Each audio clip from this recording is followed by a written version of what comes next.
ነገሩ የሆነው በማዕከላዊ ኢትዮጵያ በሀዲያ ዞን በሆሳዕና ከተማ በጀሎን አራሞ ቀበሌ መንደር 16 ነው። ጥር 11 2017 ዓ.ም ገና በማለዳ ከጠዋቱ 3 ሰዓት ላይ እናት በመንደሩ ከሚታወቀው ሽላንሻ ከተሰኘው ወንዝ ልብስ ለማጠብ የ12 ዓመት ልጇንና ጓደኛዋን በመያዝ ይሄዳሉ። ይህም በአካባቢው የተለመደ ልማዳዊ ተግባር ነው። እንደ ወትሮ ቢሆን ጅብ ከነጋ ወደ ጉሬው ነበር የሚሮጠው። ነገር ግን በዚያን ቀን የሆነው የተለየ ነበር። እናት ልጇን አስከትላ እንደ ልማዷ ስራዋን በመከናወን ላይ ያለች ጅብ ወደ እነርሱ ይመጣል።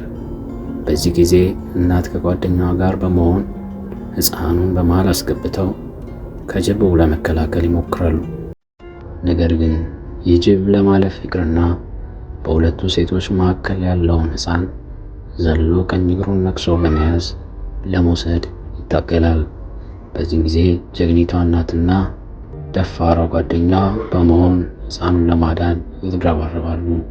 እናት ቀኝ እጇን በጅቡ አፍ በመክተት የጅቡን ጉሮሮ ደግሞ በግራ እጇ በማነቅ ከላዩ ላይ ትወድቃለች።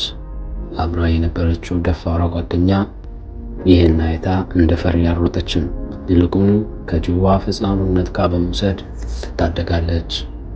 በዚህን ጊዜ በጩኸት የወጡ ሰዎች ሕፃኑን ሊበላ የቋመጠውን ጅብ ብዙም ሳይሄድ በአካባቢ ሰዎች ርብርብ በመገደሉን ከሀዲያ ዞን ፖሊስ መምሪያ የተገኘ መረጃ ያረጋግጣል።